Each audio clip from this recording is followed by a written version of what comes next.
Peter, I was wondering if you could talk about what is helpful in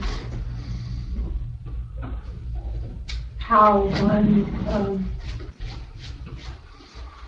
lets the mind be. You've spoken about paying attention to the outer edges, and also in letting it relax and not necessarily focus. And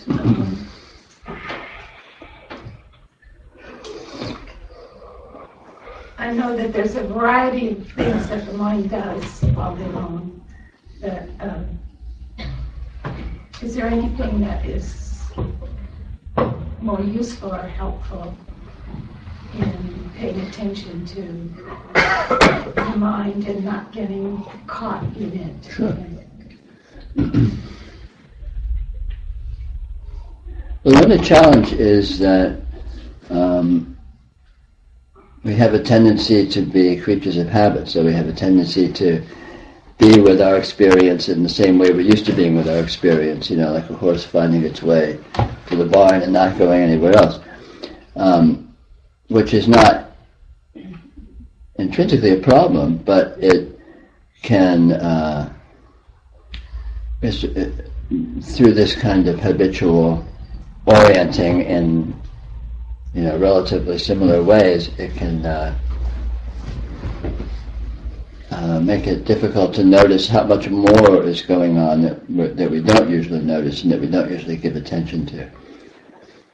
So the trick is to always notice, or anytime you can, notice that there's always more going on. Whatever you're focusing on, whatever you're giving attention to, there's always inconceivably more than that occurring simultaneously that you can discover just by directing your attention elsewhere than where you usually, in ways that you usually do.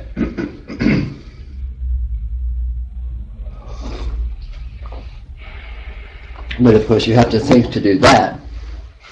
It has to occur to you to explore that, and this is where habit becomes your friend. So the more often you do noticing, the more you tend to build up a habit of noticing, and then you'll find yourself, spreading out your attention away from more stable orientations with greater frequency.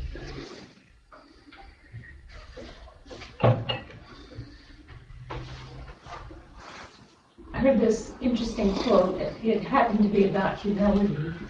The definition of true humility was not to think less of yourself, but to think of yourself less.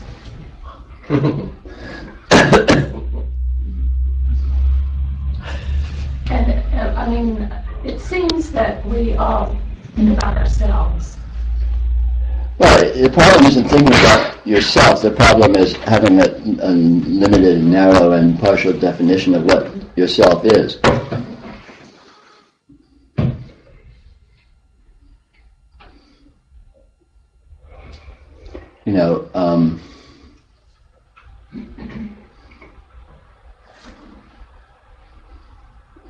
Self-importance. If self-importance seems like a partial aspect of your experience, then you have a limited definition of yourself.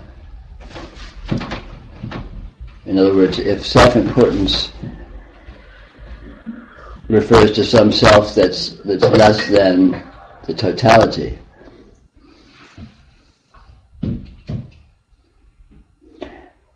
another way to put that is everything that is present is equally important, and everything that is present is equally you. But you may not be in the habit of being aware of that or noticing that. You may be in the habit of identifying with subsets of your experience as being you, and then giving those subsets heightened importance, which is an erroneous self-importance, and the opposite of humility. True humility is true self-importance, which is the self which is inclusive.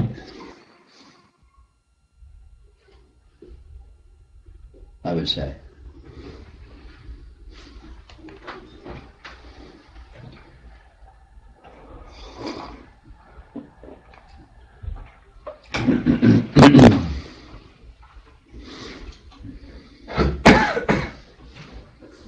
I want to go back to Irma's first question.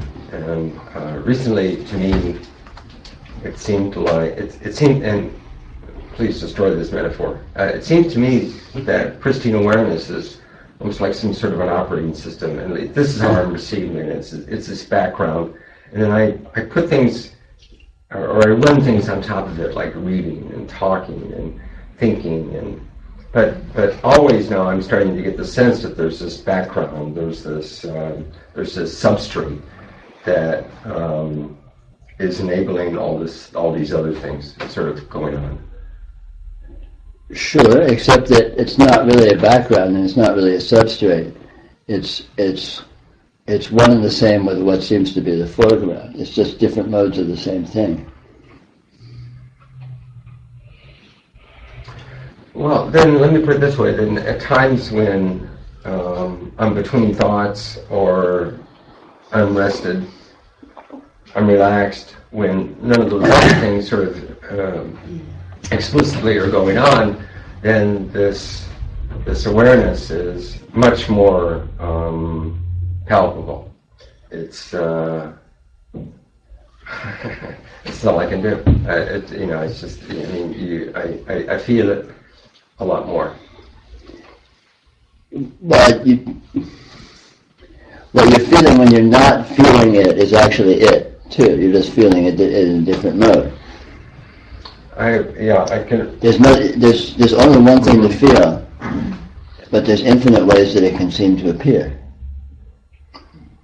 Or seem to be engaged with, or seem to present itself. Let me put it this way then. The other things is thinking and talking and what else am I doing? Analyzing, and particularly where the conscious mind is sort of particularly involved. It doesn't seem to be nearly as rich. It doesn't seem to be as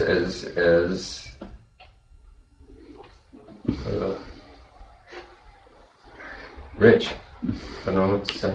It's completely as rich. There's only one degree of richness, and it's to the infinite degree.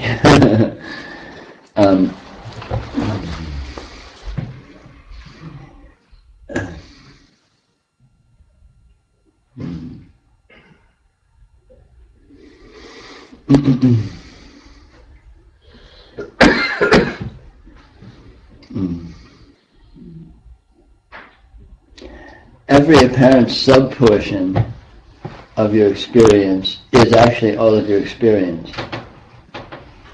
And there's no hierarchy of richness, no hierarchy of comprehensiveness, no hierarchy of inclusiveness, but it can present in infinitely different modes. It can present in modes of seeming extreme specificity. It can present in modes of very amorphous, indefinability. You can, and I mean, it's obvious. You can just start qualifying all day different ways that it can seem to be, but they're all it. They're all this. There's no hierarchy of profundity where this way of it being is truer and more profound, and this way is more superficial. There's no such thing as superficiality. Everything is 100% radiant presence, and anything is 100% radiant presence. So, granted, strategically, when you're in the throes of this yoga, it's typical and understandable to strain against normalcy, strain against normal points of view, and to fight for expanded points of view, or get a beachhead in otherness, get a beachhead in aspects of experience that we are unfamiliar with. And that's all very well and good, but not because these other modes are in any way more profound or more superior, but because it is a sensitivity training and expanding your definition of what reality is. And the fundamental problem is much more about a grass is always greener syndrome than it is about having too focused a viewpoint. In other words, an expanded viewpoint is actually not a superior condition. But it can be an interesting experiment in terms of educating yourself, in terms of sort of sensitivity training to the range in which this can present itself.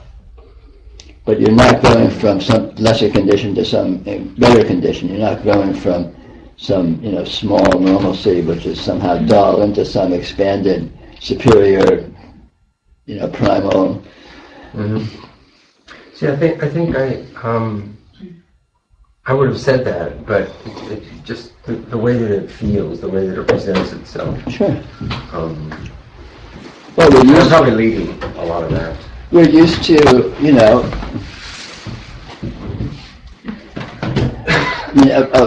a big part of the problem in spirituality is not recognizing the subtlety, but the biggest part and the biggest problem and the biggest impediment is devaluing normalcy, devaluing what any aspect of experience whatsoever.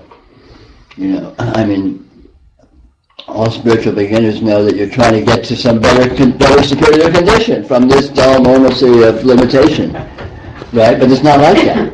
And that very way of holding it is in fact a problem. It's not indicative of anything. It is an erroneous way of holding it that is actually creates the problem. Because then you don't recognize what's in front of you. Now, strategically, granted, it can be useful to have these experiments and go and forge out into areas of experience you're less familiar with, as in sort of an exploration and to familiarize yourself with the range of experience. And granted, when you're with aspects of experience that are outside of your normalcy, you get a very fresh perspective on things, right. Which is undeniably useful and a useful strategy. Yeah. But it's not. You can do that and still hold a subtle holding of superior versus inferior, which is going to which is going to wreck everything, because it's actually that holding is the problem, not some failure to access some superior mode of experience. Right. It's like psychological, like in psychology. 99% of psychological problems consist of self-loathing. It's not that we have defective personalities. It's that we think we have defective personalities and we come down on ourselves for it. And we're expert at everything is wrong with us. We carry around this self-image. I'm not saying everyone does this, but typically this is very common, right? Carry around the self-image where we just can have a laundry list of everything that's wrong with us, and we're fuck-ups, and we're small, and we're this, and we're that, and we're the other. And the psychological problem is not that those conditions are the case, but that we think that's true, and we think it's a problem. So it's sort of self-loathing. And it's very analogous to this sort of spiritual condition where we think our normal experience, we denigrate our normal experience and we devalue it and we think it's, it sucks. I'm limited, I'm small, I don't, I'm cut off from everything, I'm separate, I'm this, I'm that, and I'm the other. And as Byron Katie might say, is that really true?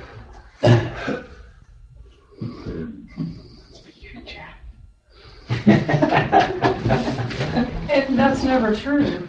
Exactly. What's the point? Yeah. The problem is that we think it's true. Not that it's true and we need to discover something more. Granted, and again, it's complex and subtle because exploring and discovering more can shed light on things retroactively and ultimately solve the problem. But the problem is not that something's missing. The problem is more that we're thinking something's missing or holding something is missing. The spiritual dilemma is basically defined into existence in our imagination. Limitation and smallness and incompleteness and any kind of lack of divinity is an imaginary condition. Of course, one doesn't know it's an imaginary condition. It's like a form of insanity. Well, I'm sorry, just to add on to that, it seems to me that I do know, but there's a difference between practice and theory. you know, and No, the meaning of it is a lot more subtle than granted, it looks. granted, sure, yeah, you know, this is true, but yes and no, or no and yes.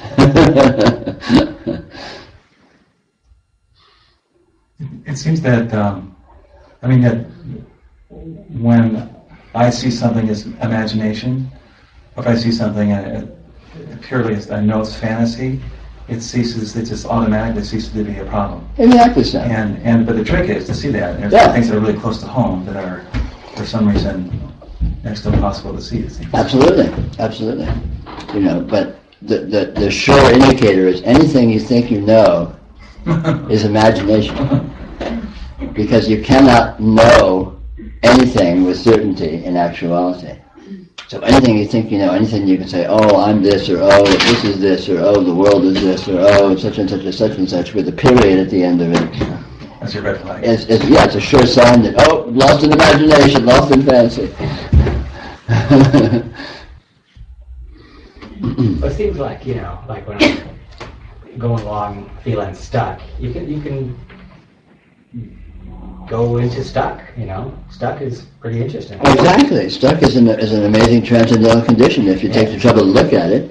It does the same thing as anything else you look at. Exactly. Exactly so. Yeah. I mean, this is why the solution, this ultimate spiritual solution, is looking at anything. You don't need to change anything, just see it. Which I've called, euphemized as noticing. See the actuality of your experience, no matter what it seems to be at your starting point, and you will discover it's an astounding, inconceivable condition that you can't possibly pin down. You can't define it well enough to know if it's a problem or not. But you can know it. Yeah, absolutely you can know it. But the it that you know is transcendental, and hence liberated and liberating and etc. etc. Well, it's going on all the time as far as I can tell. It's we're looking that. Yeah. But it's there. I think the mind has the habit of setting up all these little reference points. Right. Exactly. So it'll like see that and then kind of stop for a second and compare to something imaginary, right? Something known. Yeah. And then but that tends to give it that flavor of, oh, this is just ordinary. Right. And the mind will unceasingly do that. The imagination will unceasingly do that because it's in its nature to do so. And it doesn't need to stop. You just need to see it that it's doing it and see that it's not true. Hypothetical interpretations are fine, but they're hypothetical. And all interpretations are hypothetical. Period. Because there's no definable starting point to erect any certainty from.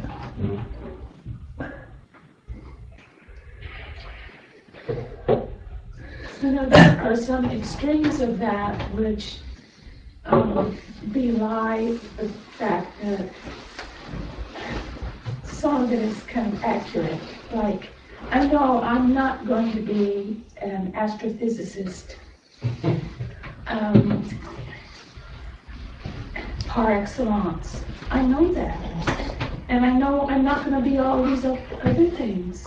It's like at some point we start seeing your... But every step of that argument is a fantasy. You can't. What is an astrophysicist?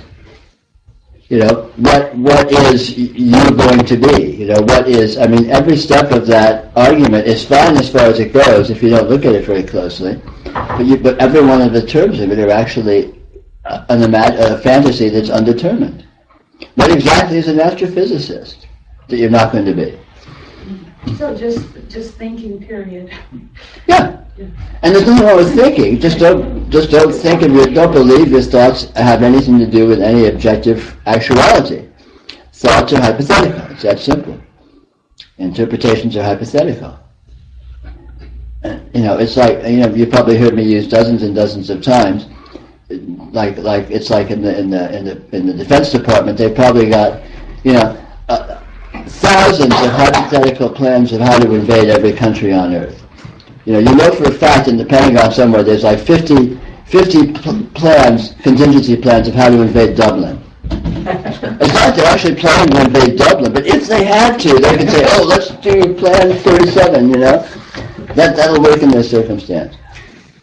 And so that's what the mind's doing. The mind is just spinning out these contingency plans, these hypothetical. Well, if this was this and if this was that, then maybe it could work like this, which is all fine, but it's strictly hypothetical. It has nothing to do with actuality.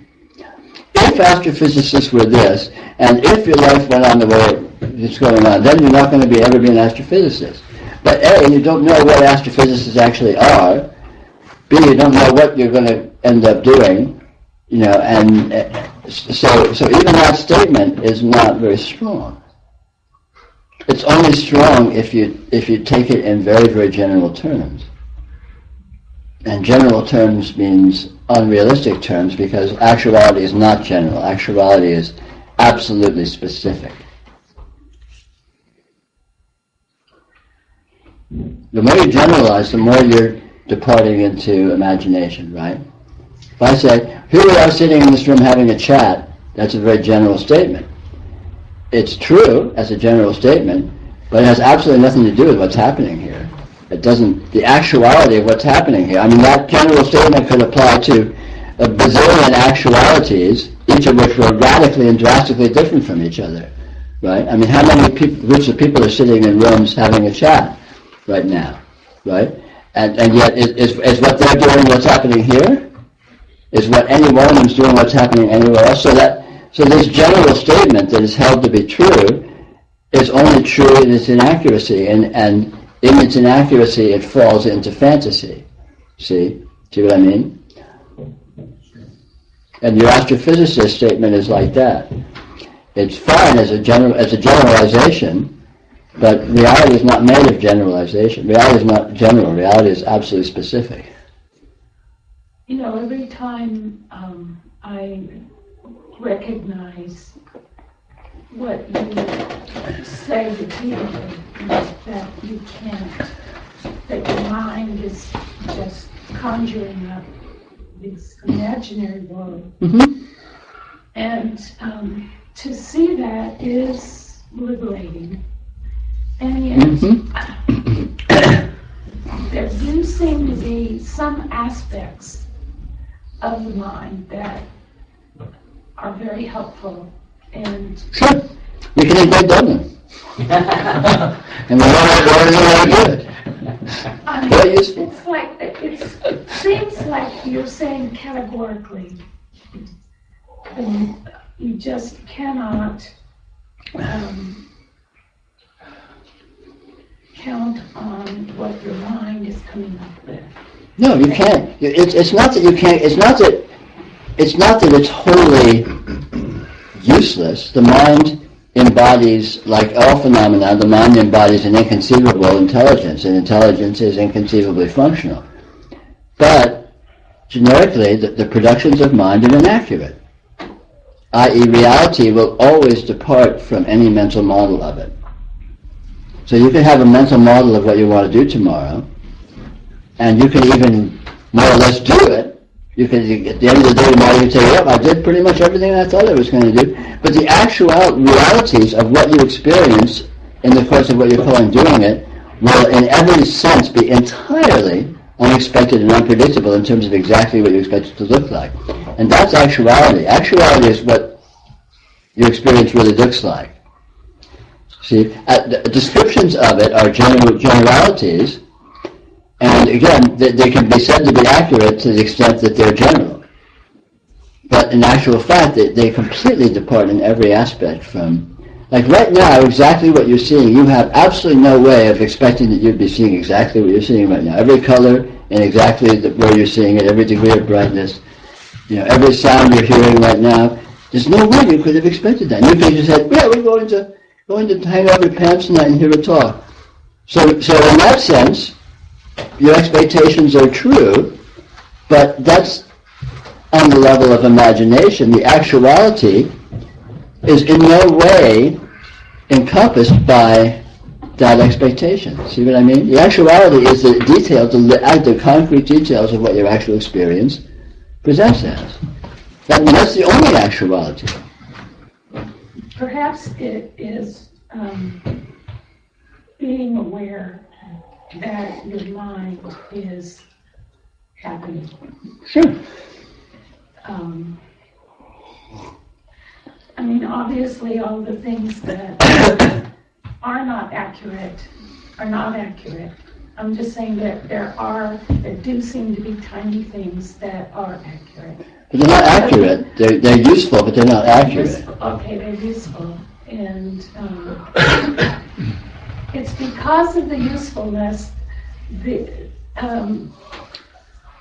the reputation of the mind then is deemed to be greater or more useful than it actually is. Well, the mind is fine in terms of hypotheses. The mind is useless in terms of being with reality. And that's where you get in the problem, when you assume that being with your thoughts, that reality is conforming to what your thoughts are presenting it as being, which cuts you off from noticing the obvious fact that it's not. And you're cut off from experiencing reality because you're hypnotized by your interpretation of it, your narration. So are we talking about a separation of self from the mind? And the mind the mind works through words. There's no separations. Well, seeing, you're instead of being caught up in being what the mind is doing, you are aware that is happening. I mean, The mind is a presentation of energy patterns which embody intelligence. Like all aspects of experience are presentations of energy patterns which embody intelligence. But to assume there's a cross-correlation between the intelligence that's embodied in one aspect of experience and intelligence embodied in other aspects of experience is where you get into trouble. In other words, to assume that the meaning of thoughts has a one-to-one correspondence with your actual experience in other dimensions of experience is where you get into trouble.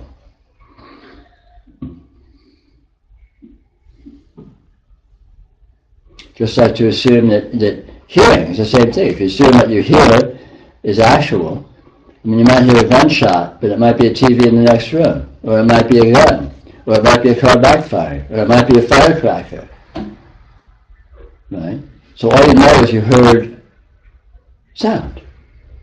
And the mind can interpret it as, oh, maybe there's a cross-correlation, this and that. Fine, maybe. Maybe, as long as there's a maybe in there, you're in good shape, because it's hypothetical. You know, anytime you say or think anything, just put a maybe in front of it, and you'll be out of the woods. Really, I mean, think about it. Maybe it's interesting. So do you put action in there too? Behaviors? There's no such thing. No. I mean, all the patterns present in an infinitely dynamic, unstable basis. But to interpret that as being action is very arbitrary, and again, it's an imaginary qualification.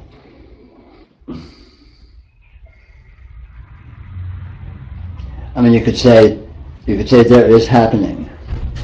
If you want to define action as there is happening, that's fine. But you know, the presentation of experience in the present moment is the happening, and within that happening, all event occurs, whether we characterize it as action or non-action or whatever, or anything in between. So those kind of subcategorizations is really, you know, it's trying to assume you know what something, the way something works or what it is, unjustifiably, unwarrantedly.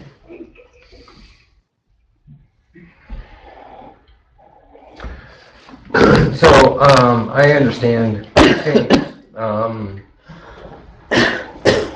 theories and sort of the emptiness of the objects in front of me, and yet, so for example, today I had to read some journal articles in order to put it into a classroom design that I'm teaching, and it's really hard work for me, and it feels like it's hard work for me. I mean, I'm thinking and I'm working it. And on the one hand, I can sort of say, oh yeah, these are just ideas and theories, but on the other hand, it feels like real work, and because of that, it feels concrete. But there's no ideas, there's no theories, there's no work.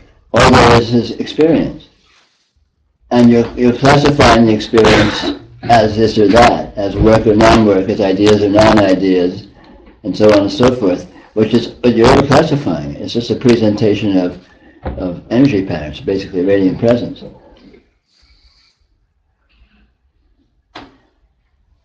It's not that it's not what it is, it's that what it is does not actually limitable by defining it, by describing it in those terms.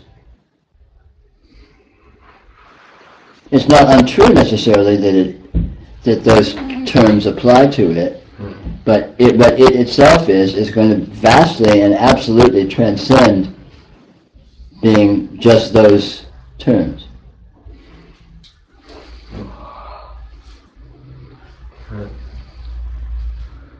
All energy patterns, all energy presence is transcendental, which means unresolvable as this or that, unknowable as this or that, which means ultimately undefinable. In other words, they may present in some dominant ways that seem to be describable as X, Y, Z, which is fine, but those dominant ways are a Trojan horse for all kinds of other ways that they also are, that in no way is like the dominant way. Peter? I mean, even my mind, I mean, is incredibly vast. I mean, and sometimes, it can be, very loose and very indescribable and just all over the place. And also, Irma said something about the mind and words, but I think I don't know, my mind seems to work not just with words. I don't know exactly what it's working with, but images, dreams or... Yeah. I mean, all dimensionality is infinite dimensionality. So when you talk about mind, so what is mind? Let's say mind is an arbitrary dimension of experience, which means mind is an infinite region of experience, which has infinite sets and subsets and aspects and ways it works, and you can't pin down what any of them are anyway. Right. So the whole thing is just a smorgasbord. So even indicating it as mind, it's not wholly irrelevant to indicate it as mind, but that's just a jumping off point for absolute indeterminacy. Yeah, I mean, it's... absolute open-ended. I mean, there's always expressions like I'm losing my mind, when you're... When the truth is you lost your mind. When I am losing right. So, I mean, it's not a definable... Nothing brain cells. Nothing is definable. Yeah, and brain cells aren't definable. What are brain cells? What's anything? I mean, anything is a jumping off point. You start with a specific and you look more closely at what's actually there, and you get very rapidly to a point where you go, wow! What happened? Where did it go? You start looking at cells, and then you're looking at quarks, and then you're looking at strings, and then you're looking at probability fields, and then you're looking at what? You're just gone somewhere, and yet the cells never went anywhere. They just turn out not to be cells. And everything and anything is like that. Yeah, well, it just seems sort of, I think I mentioned to you another conversation about thinking about travel, but it seems like it's easier and easier for me now during this unfolding to just lose that definability. Yeah. Well, that's what happens. You lose the arrogance of thinking you can say what anything is, and in the process of that, you're with what it actually is, which is undefinability. Well, yeah. And the actuality. Yeah. It's undefinable, but it's actual. And you discover that actuality is intrinsically undefinable, which is a very strange discovery initially, because usually we're thinking of actuality as being that which is most definable. Yeah, right. But actually what is most specific is what is least definable, which is a surprising result to the naive beginner. So it's undefinable, then what? No, then what? It's it. There's no then. So there's no undefinable then? Or, Well, even undefinable is a subtle definition, and it's not even undefinable. But undefinable erases definable, and then undefinable is experiential investigation erases undefinable, and then you're beyond words. Yeah. Maybe undefinable. Right. I remember one time you said that I used to think that don't know was sort of like the end thing. Actually, that's just the beginning of exploration, which is kind of very cool. Yeah. But you begin to talk about it. Yeah. I want to run this by you. I find that that in terms of definability and generality and just the functionality of like, I've got to do this today, I'm going to do it, is that it's very addicting because it works. It's extremely functional. Sure. And it's the only way to, and actually, it's the only way to, in a way, it's the only way I know how to get things done. Sure. At the same time,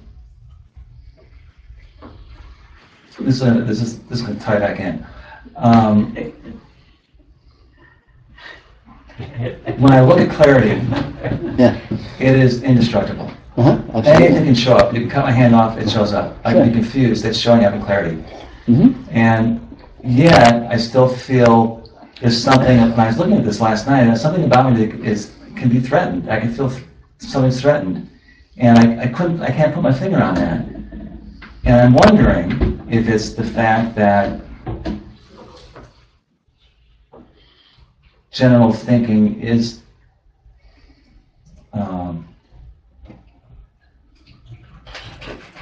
can be it's not real. That also this thing that's a sort of addiction to functionality and generality. Right. That all of a sudden that's your worldview is getting kind of if you're also paying attention to actuality, this is starting to get a little bit. Well, of course. So I'm wondering if that's what's being threatened. I can't put my finger on what it is that can be threatened. As unfoldment progresses, you can make enormous progress, so to speak, or have demolished layer after layer of erroneous way of relating to your experience, and really be quite nakedly with your experience. But there can still be subtle relationships to holding things to be a certain way. And what is here cannot be held to be any way, in the strongest possible sense. And so these subtle ways of holding are always threatened by that fact, because of course they know that they don't have a leg to stand on. So they're vulnerable, they're inherently insecure. They're a house of cards and they know it. And so the degree to which you subtly are identifying with these things, which is how they exist in your experience, is a subtle identifications, i.e. subtle worldviews, subtle frameworks, frames of reference.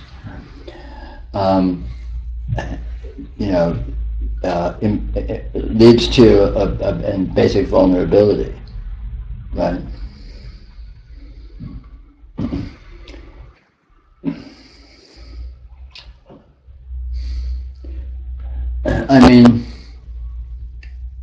Reality, the actual condition, is weirder than weird, and it's weirder than that. It's weird to the power of weird,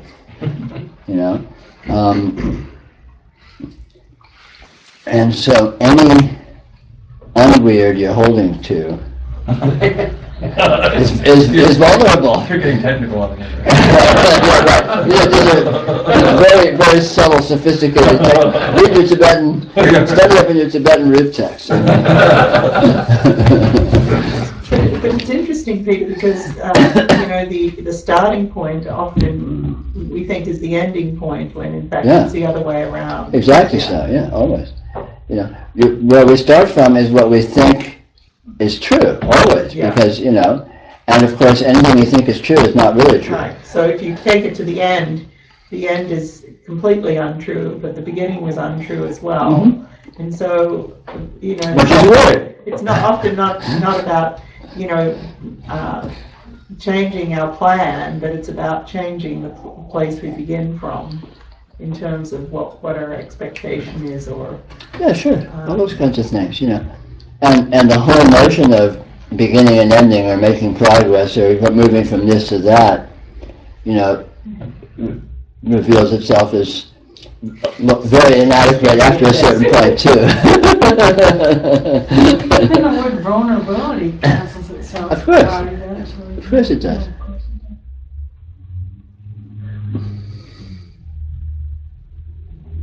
And when all of these various ways of holding it are dismantled, they're not invalidated. It's just that it's not actually a useful or viable resting point. But they're fine. You want causality, fine. You want a world, fine. You want to be able to spend money and go buy groceries, fine, no problem. But don't live there. Don't set up housekeeping there. Because you'll be tormented if you do, ultimately. So then what are you doing? How do you like we can try? Maybe.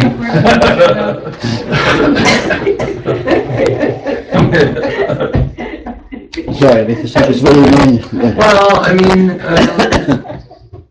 there's one thinks that there are things that are either expected of him or that one wants to do. Sure, all those. One takes somewhat, seriously. I don't know, I'm hesitant to use that word, and as if it mattered somehow or another, and as if you were actually doing things. On the other hand, you're not doing anything. Things are just showing up.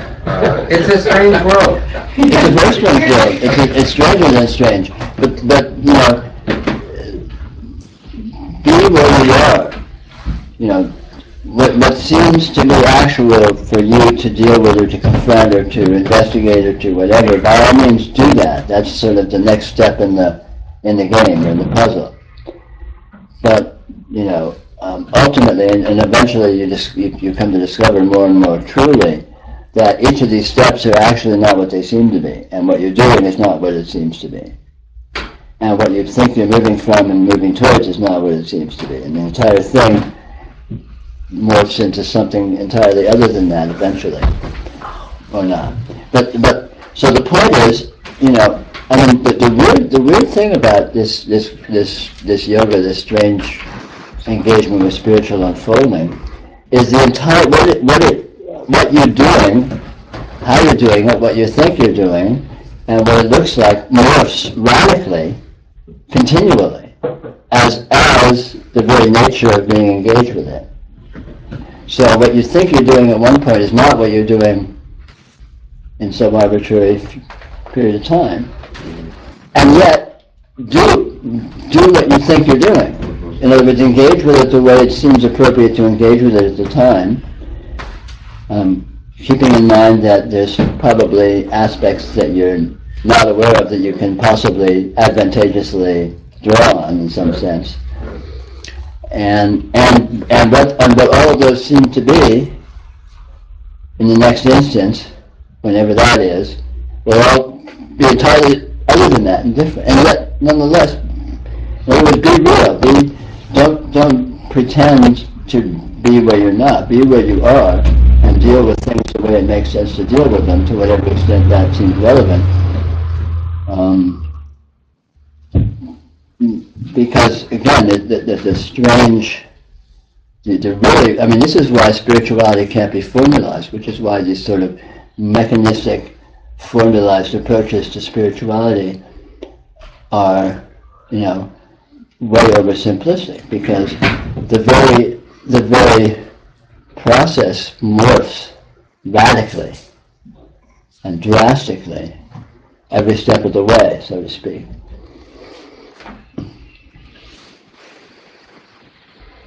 Sometimes it's an intense doing, sometimes it's an intense not doing, sometimes it's a complete disgust, sometimes it's an absolute pessimism, sometimes it's an absolute optimism, sometimes it's an intense engagement with all kinds of details, sometimes it's a complete abandonment of everything and fuck it, who cares? And each one of these modes can be appropriate in circumstances where they're appropriate. But none of them are absolute. None of them are like the final technique or the final mode of being with it. So how does it seem for you?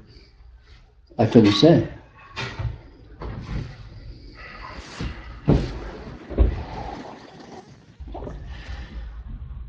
I mean, it does seem, Peter, like there is this default shadowy self that just, like, no matter where I go or what I experience, is right there, as a default mode that I grapple with constantly.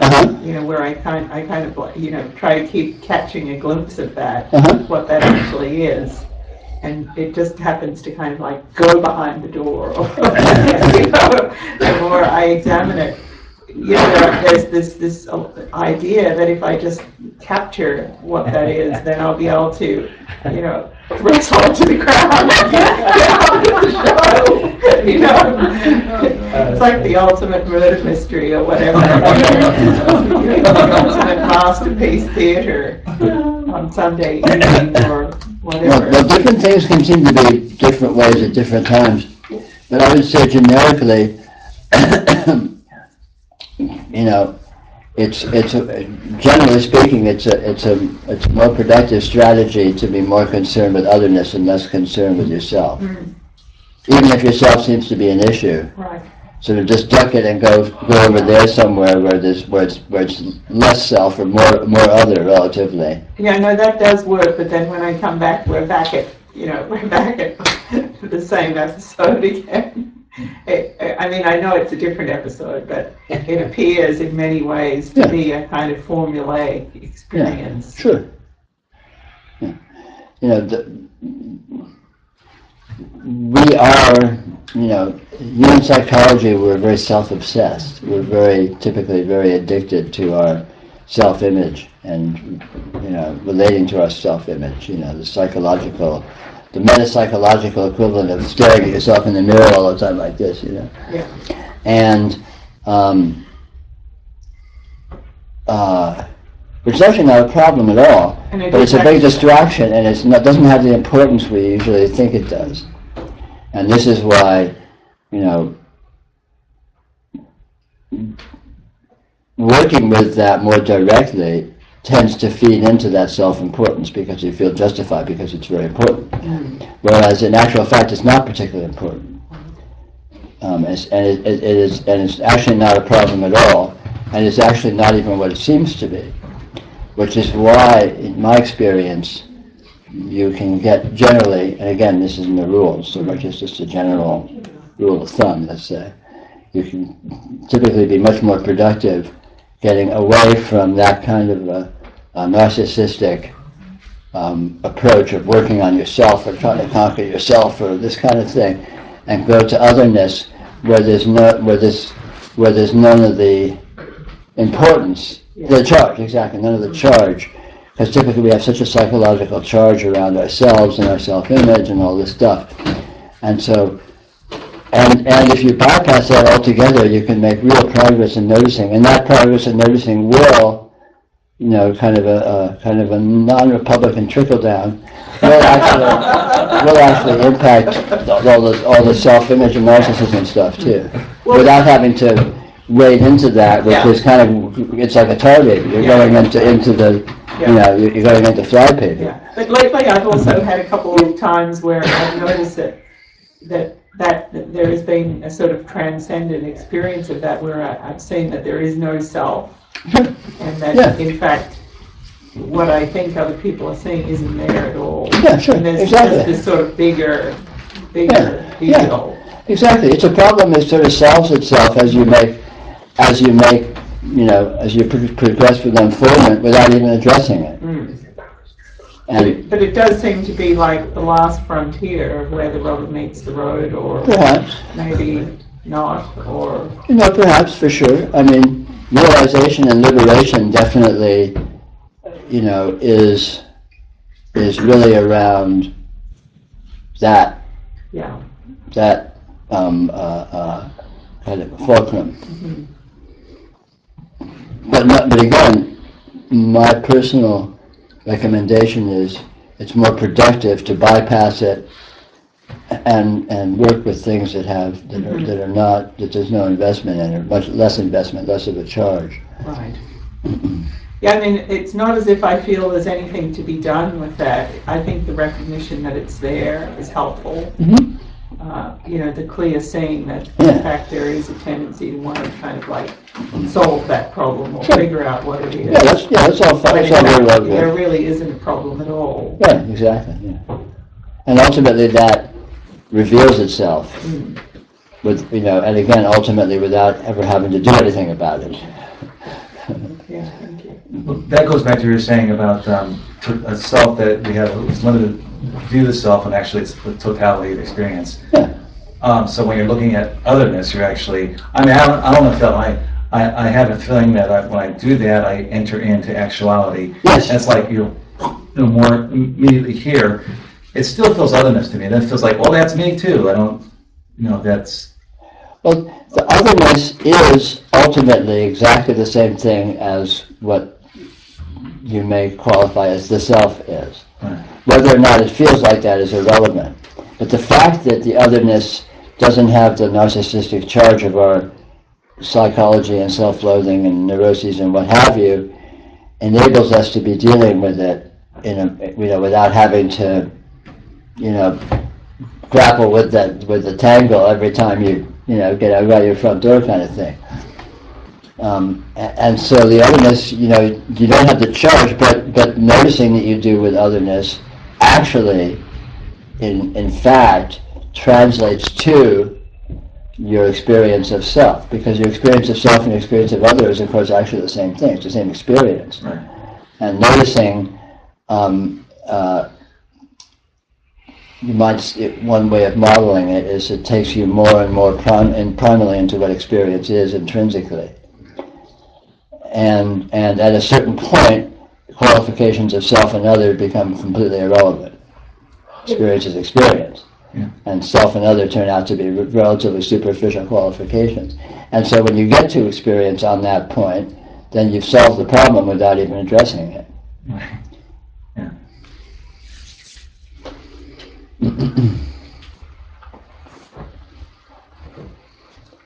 None of this is really true. This is a metaphor that may be useful, but it's not necessarily literally true.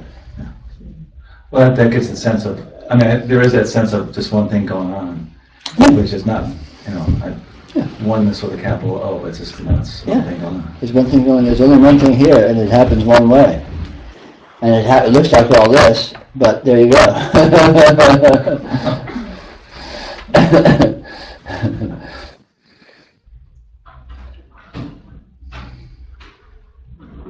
have a technical question. Sure. In the context of everything that's been said so far tonight, when the old Dzogchen masters are talking about the nature of mind, what does that qualify as nature? The nature of mind refers to the one thing that is, as it is. And the as it is portion is its nature. In other words, it not only is, but it is in the way that it happens to be, which is its nature.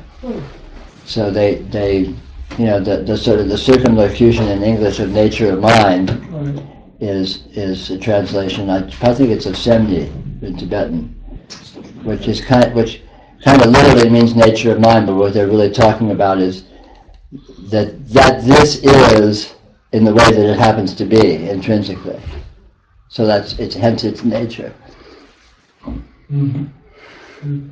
In other words, it's doing itself in accordance with what it is, because naturally It's revealing itself. yeah, revealing itself, doing itself, and whatever this is, but however you want to partially qualify this. But nonetheless, it is as it is, and in the way that it is, and that is what that term actually refers to. It refers to, absolute reality as the conjunction of noun and verb. Including or not including all the concepts I'm going to be layering? Oh no! Anything that seems to be its parts are symptoms of it, are its nature. It's nature that it should be doing all this, without any actual all this. What we think of as all this is just the nature of mind. It's like a dream is the nature of sleep. It's the nature of sleep that it should look like that. But what about the bears and the monsters and the, and the erotic imagery and the this and the that? It's like, no, it's just, that's the nature of sleep. It does that. When you talk about the nature of something, I mean, it's so deep, it's so vast that, I mean, the nature of this would be the same as the nature of that. I mean, what Stan was talking about, there's one. Yeah, when you get to the ultimate, it's inclusive. There's only one thing here that is being itself in accordance with what it happens to be. Yeah. And all of the detail and all the things you can specify and talk about this or that and the other is just ramifications of this one thing / event.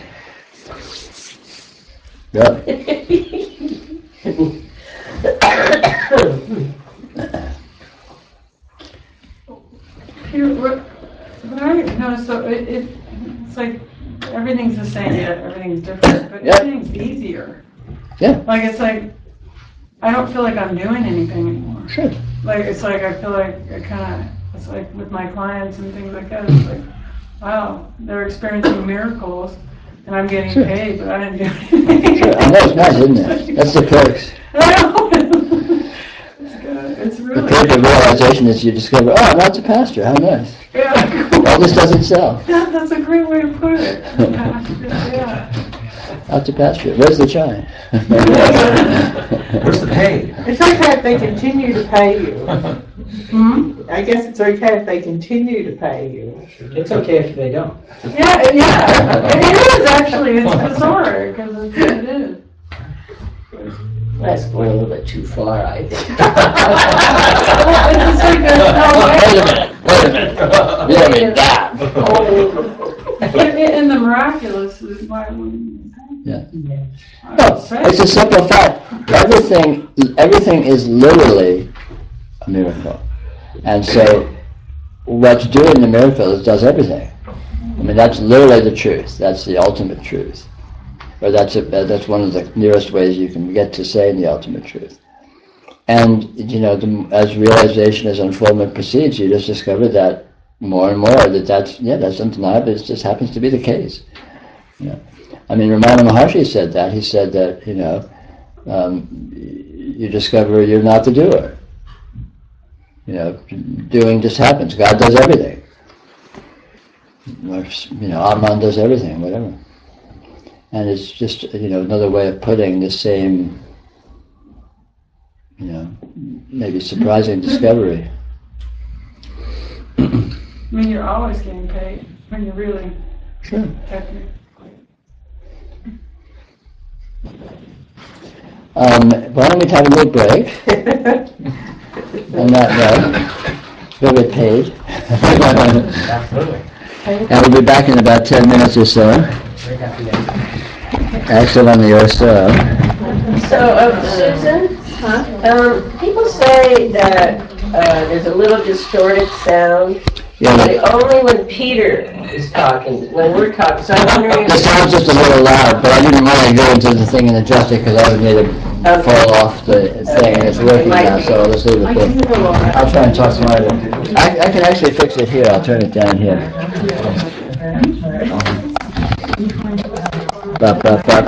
I just told everybody that you weren't really in the room, that you were someplace else talking from beyond. That freaked them out. They went on and told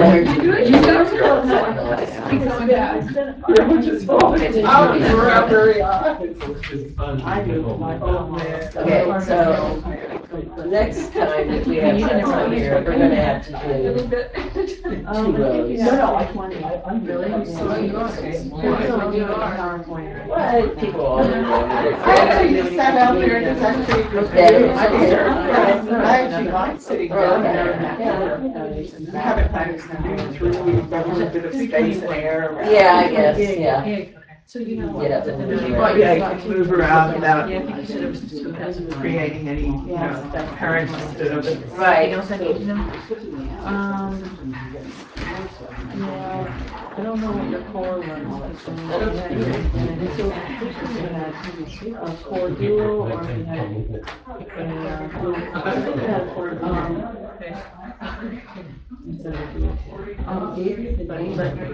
probably David is one. Sorry about that text I sent over to you today. It didn't bother me. I figured that's what happened. I was in a meeting and my coworkers were supposed to show up and with the scientist, his name was David, and I said, I'm the only one here. Hurry. The only thing, David is here. The only puzzling thing was you said David. I know. That's what I did at my house, but that's what it was. I figured, because I do that sometimes. That was a great laugh. Yeah. I did that with Blake one time. I see the best because What? I see the word. Where's the way to the paddle? Is this for me? Paddle? Paddle, what about? Where's the other two? Okay, I'll see you. Yeah, they're in the other case.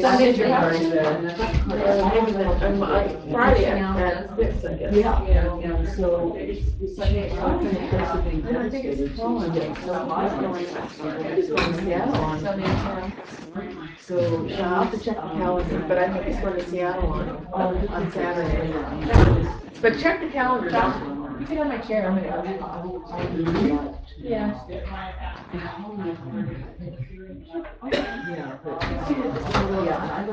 I can't stand those things. I got a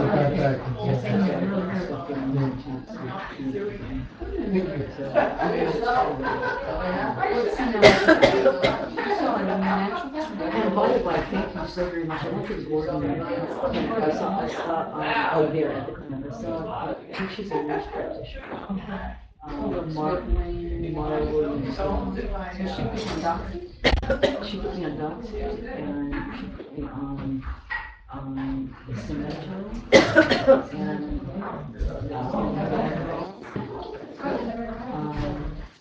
yeah, and then some liver support and certainly fire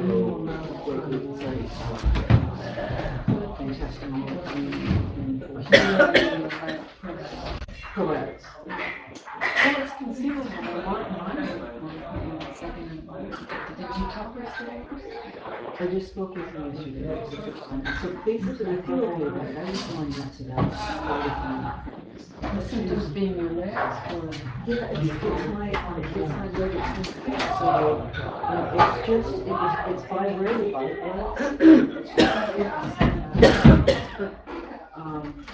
now that I've been feeling it, it's been moving, it's starting to here, it moves down, here, I've been feeling it here and here, so it's getting intense, but it's not. What did she say? I'm having the chest, I'm having That view. not genetic,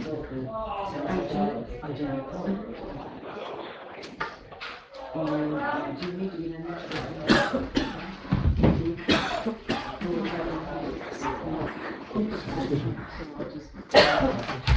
foot and stuff like that.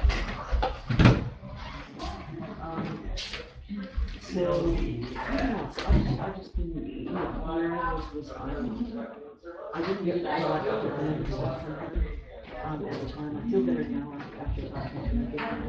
So, stay on because if I happen to take the test and it comes back negative, it isn't necessarily mean that it's not positive. I was just in that, I just, oh, no, what's going on? I figured it was or something, and you get it.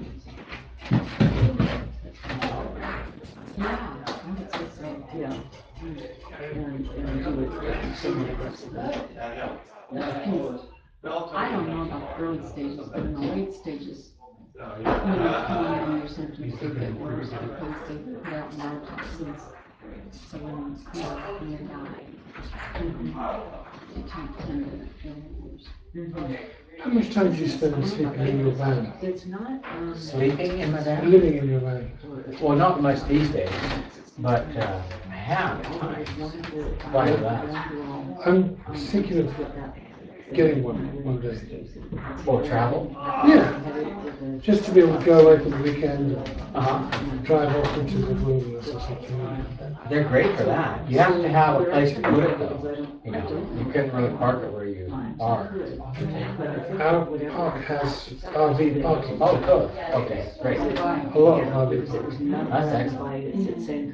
You got that part covered. Yeah. Then it's just sort of deciding what size you want. I love mine. It's small, and I can even park in most parking places. So I can take it. Really, I can run into any place I couldn't take it. But you can't park on the side of the road generally, can you? I mean, in a city.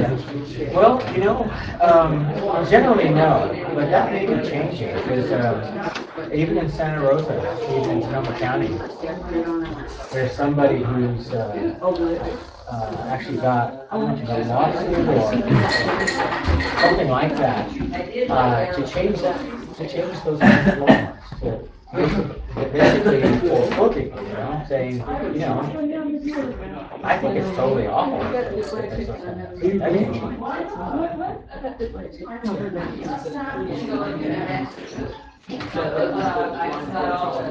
you know that raising your bum, when you were in that position of thinking about down, to raise your bum one version at a time until you're as high as you can go? Yeah. It was a little hard. Breath at each time, the breath at a time? Yeah, that would have been good. So how did you pull it out? 10 times. It was so Wow. it's a good one. And I didn't got Hey, let's talk sometime. call around and then you call around in the dark. Yeah, I'd be happy to say anything I know about it, which is a fair amount. It's in my research along the way. What kind of budget do you need? I haven't thought about it at all. Can you cook in your house? Sorry? Do you cook in there? Well, I don't much because I'm Cup of not. coffee or something. Oh yeah, mine's got a whole kitchen. Little dinky thing, yeah. Yeah, it's got a full kitchen. It's got 3 burners. Mine doesn't have an oven, but you can get them with oven. And it's got a microwave, though you have to turn on the generator to run the microwave. It's got hot, cold water. It's got a double freeze in mine. What about bathrooms? Well, again, size matters because mine has a bathroom that's all one thing. It's a shower, bathroom, a toilet, and everything. Which, it's a little cramped, but you sort of just get used to moving in a small space. You get very economical. And the bed is reasonable size? The bed is, if you want to be, it can be gigantic. Because mine, the dinette, and it has a little sofa here, and the dinette's on the other side. So you can lower the dinette into a bed, and then the sofa flips down, and it all becomes one giant bed. This particular design. Some of them have beds that are in or away. Like my guess, one of the things I think might be big for you would be one that's a little bigger than mine, about 26 foot. And there's a lot out there like that. How long? About 26 foot. Because some of those have beds that are just permanent. They're in the back. Well, I don't mind folding it down and just bringing it up again. Well, it's kind of nice to have like two, that creates two separate spaces. And also what happens then is that they have a little, it's a small bathroom, but it's actually, the john is separated from the shower, so it's not a, what they call a wet bathroom. So how long is yours? Mine's 22 feet, 21 and a half. So it would be another 5 feet. And that 5 feet is the next big There's a big difference. difference, yeah. Mine has everything. It's just compact. And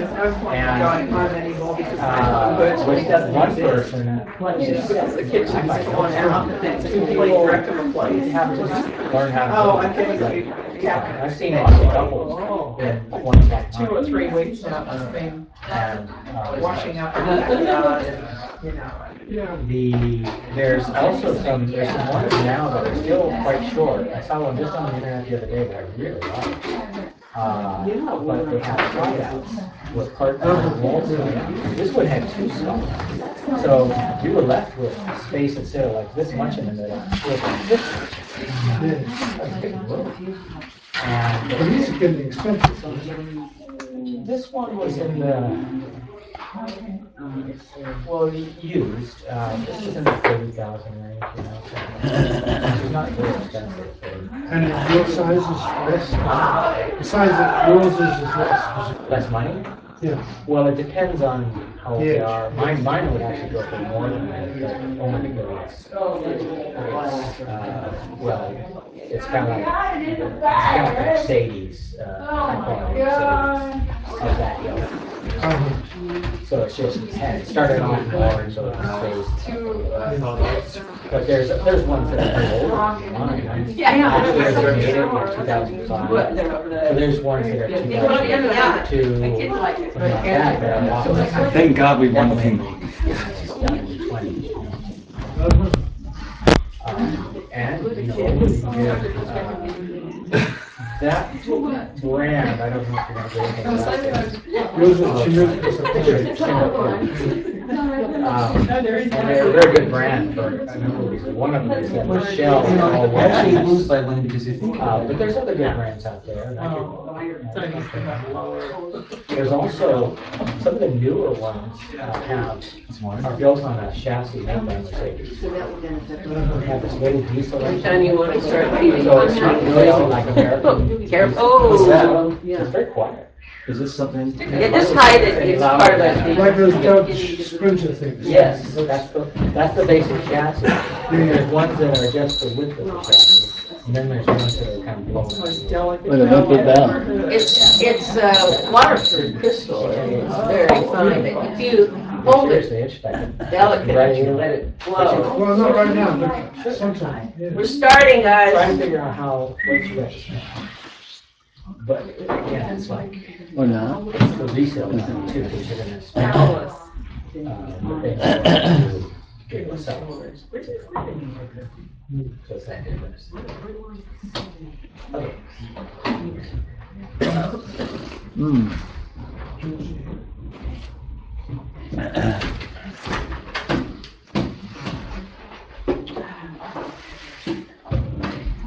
Yeah, after our satsang the other night, Peter, I had an interesting experience in my dreams, because we talked about dreams being, you know, a great metaphor and how they could just be anything. And it was sort of in the morning when I was dreaming, I was having these intense variety of experiences, and I was not like, I was aware that I was observing them, but I wasn't clinging on to them at all. So I was able to just like go into this sort of wild kaleidoscope of like, by the time I woke and got up, I felt like I had been everywhere.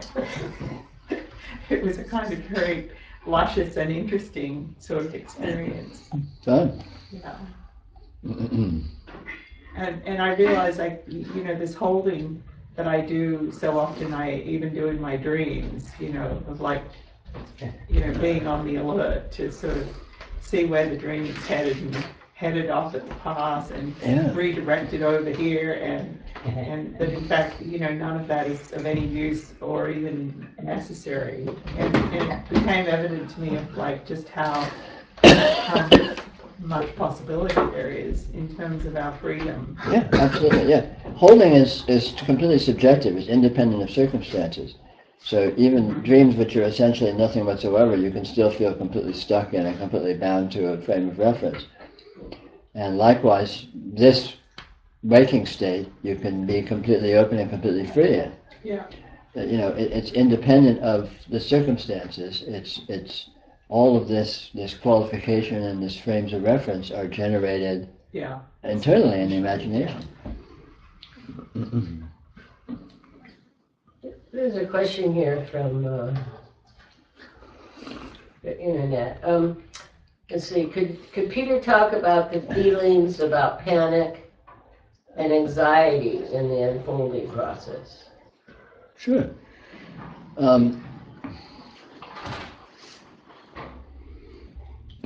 In the process of unfolding, all sorts of things can come up, and they're part and parcel symptoms of engaging with one's own energy, which is what the unfolding process consists of course. And anything can happen. Strategically, the best thing to do is just relate to the energy that is present, and don't try and interpret it or say, oh, this is because of this, or this is related to this, or I'm panicking because of X, Y, Z, or what have you. As these energies come up, just feel them like energies, like there's just this strange waterfall of sensation bombarding you from nowhere, and just experience it as an actuality, but not as something that you're explaining or sorting out or figuring out in some kind of a causal relationship.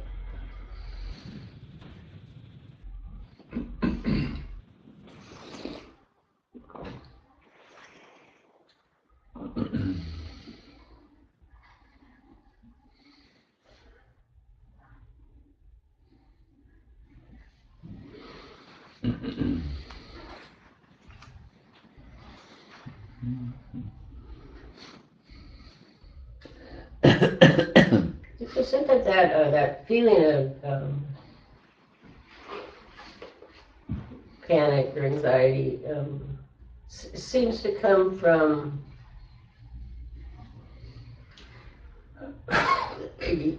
noticing something, the unknown, or something new. I mean, sure. Panic is just an extreme version of fear of loss. I remember when I used to take, acid trips sometimes, anxiety would just be, everything was just sort of coming, it's so fast, and and it changes as fast as a kaleidoscope. And, but there was a very,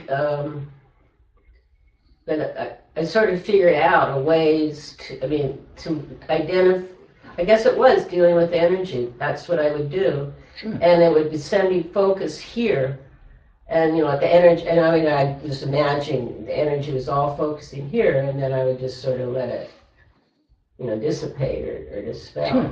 But it was on that level, very visceral, nothing identifiable. Sure. There's a couple of fold aspects of that, which applies both to acid trips and to unfoldment experience, which are kind of one and the same thing in many ways. On the one hand, for those of us who think it actually, right? Any old hippies present? Put your hand. No, don't bother. On the one hand, there is an actual rush of energy because of the thrill of discovery, or the engagement with some degree of newness or some degree of revelation. Mm-hmm. In unfoldment, and the same thing in acid, when you're with, your experience as a result of the drug is just all of a sudden all of these, seeming normalcy, seeming experiential frameworks of normalcy are just, instantaneously transcended. There is an energy, there's sort of a whoosh. and that energy whoosh can be interpreted as threatening because of the fear of loss of a normal perspective, which is typically interpreted as being a kind of a safety. Yeah. And so then the rush of energy gets interpreted as being panic.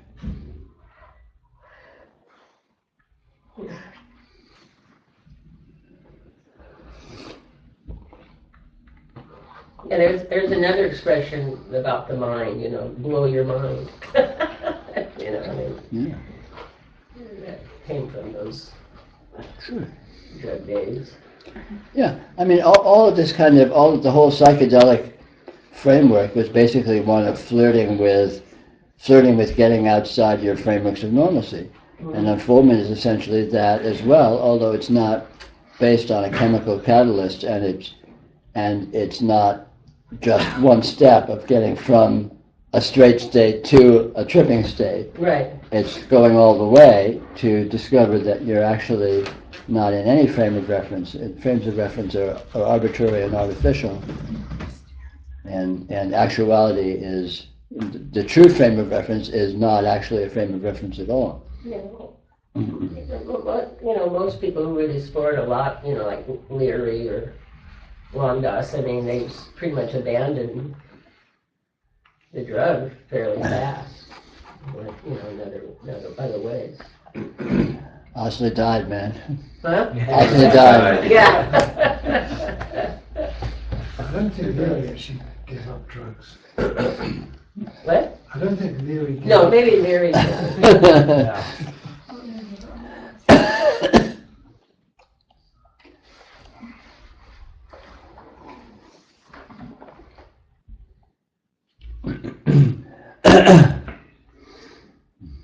Could you talk about, well, I know we've said it before, we've gone over this, but looking and intelligence, is it just like two different ways of seeing the same thing? Because it seems to me that the looking is, all I see is intelligence. Yeah, looking is intelligence. Everything is intelligence. It's like, right now, I just look around this room and I can see all the form in the room just reeks of its own innate intelligence. Of course. And, in any way that I can see it. Sure. Yeah, because all functional structure is just another word for intelligence, or you can say intelligence is another word for functional structure. And all structure is functional, and there's nothing but functional structure in energy patterns. And both seeing different degrees of intimacy with seeing that or with looking at that is also intelligence. So it's it's intelligence all the way down.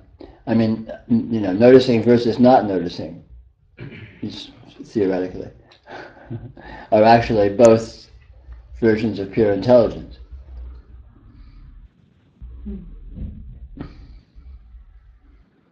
It's an exercise of profound intelligence for intelligence to look at itself as this and not recognize itself.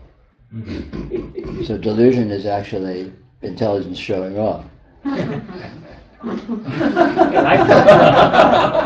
good. I'm not here. No, There's nothing else. Yeah, there's nothing else, exactly. There's nothing else. Okay, so then the looking, so looking has this, it's kind of like both in and out at the same time, right? It's like... I'm not sure what you mean by that. I'm not sure either, but it's like, it's just looking is, you see something, but it shows up. It's showing up. Sure. I don't know how else to put it. Well, you can put it in a lot of different ways, but there is no actual directionality involved. Right. Or no space. You can't say something is being looked at, or you can't say something is present. You can't actually deconstruct that. It's just arbitrary ways of framing it, which are, again, arbitrary. So the fact is the fact. This is. And then, you can sort of spin it as, oh, it's being seen, or oh, it's showing up you can spin intelligence as a passive space that things show up in dynamically. You can spin intelligence as an active thing that goes out and somehow engages. But in actuality, of course, you can't get that precious with it. The fact is as it is, and you can't define it more than that. And okay, so then there's like the intelligence, like before the idea of planning, invading Dublin, was it? You could think about that, have your plan. Sure. But that has nothing to do with this now. I mean, right. Even if that was Dublin and you were headed toward it for some reason. Sure. It's like there's a kind of my experience is a sense of like trust or something, a sense of confidence maybe. I don't know what to put it. That what shows up is appropriate. Is more than appropriate. It's like sure. As you come to settle in the actuality of this more and more profoundly, it becomes very clear that it meets itself fully, and that is reliable, that's trustworthy, that's, you develop confidence that that is the case. Which seems to me to completely obviate any doing, any... Yeah, of course. All of that is just ways of trying to deconstruct it, but they don't hold up as being comprehensive.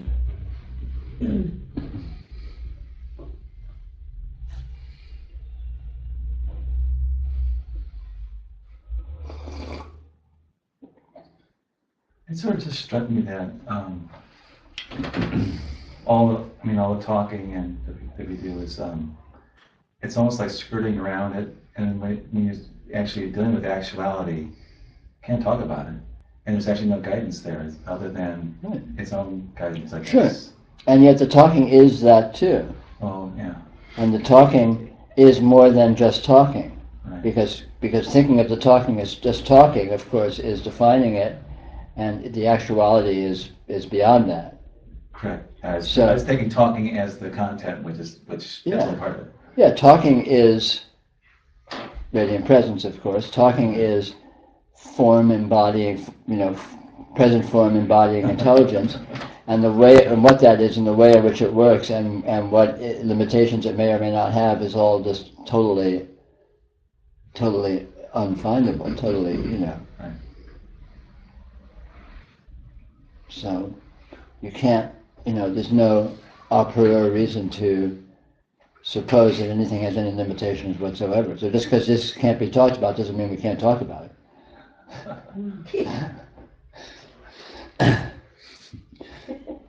It just strikes me the lack of guidance that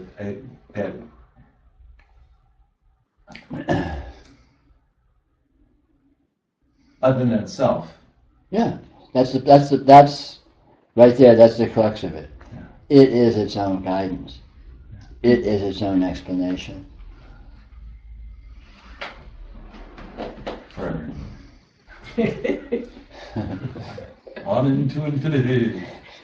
Infinity and beyond. That was wasn't before.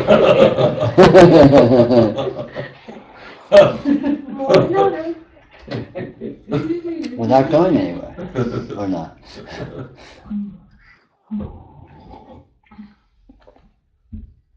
Peter, would you say something about the effectiveness of meditation and as a facilitator for noticing? Well, meditation can be wonderful as a facilitator for noticing, but as with anything, it can also be a trap and a facilitator for dullness. As with any activity, it's not the activity so much as the intelligence and sensitivity with which it's engaged. Anything can become dull and formulaic, and ultimately another frame of reference in another trap, so to speak. And meditation is no different. But meditation is potentially, if meditation is taken as an experiment of being with your consciousness in fresh ways, then it's wonderful. But any experiments of being with your consciousness in fresh ways is wonderful, just as a way of getting outside your normalcy in terms of your normal patterns of how you position yourself within your consciousness, so to speak. And if meditation is approached in that way, it's enormously wonderful and potentially useful. But again, when it becomes something that you're taking as a thing that you somehow have some investment in, and you expect it is something that is going to do something, all of that, then it just becomes another frame of reference that is essentially, virtually entrapping. Thank you. I mean, and the same thing applies to all spirituality. When spirituality is an exciting experiment, then it's great. When spirituality becomes a dull formula, it's just a prison cell under a different name.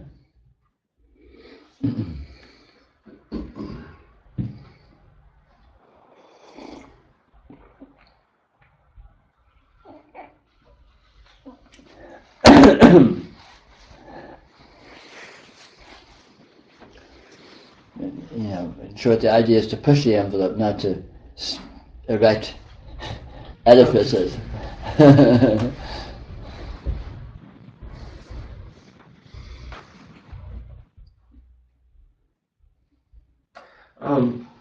In a number of the writings of Longchenpa, he makes reference to some Buddhist notions about Dharmakaya, Sambhogakaya, and Nirmanakaya.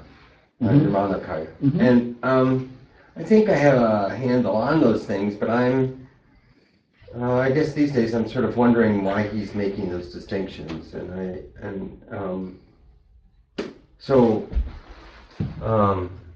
Although I'm not really too sure that I really know what those things are, but so could you talk a little bit about that? Sure. What sort of distinctions that you think that he's attempting to make? Well, they aren't distinctions. They're sort of three major dominant paradigms that this can be seen in as. Dharmakaya refers to, you could say, presence or clarity, being, as comprehensive, so Dharmakaya, everything is Dharmakaya, sure. From the point of view of Dharmakaya, everything's Dharmakaya. Then Nirmanakaya is all of the patterning. And Sambhogakaya is the radiance, the fact that Dharmakaya is intrinsically dynamic and shows up as potentialities, which are then in Nirmanakaya collapsed down to apparent patternings. Emanations, manifestations. Yeah. Okay, yeah. But it's important to understand that these are not actually three separate things. It's three ways of seeing the same thing, and each of which is completely comprehensive. From the point of view of Nirmanakaya, the Dharmakaya and the Sambhogakaya are both that. From the point of view of Sambhogakaya, the Dharmakaya and the Nirmanakaya are both that. From the point of view of Dharmakaya, the Sambhogakaya and the Nirmanakaya are both that. It's like sleep. This is not accurate in terms of what these terms mean, but it's like sleep and dreaming and waking. Or just say sleep and dreaming.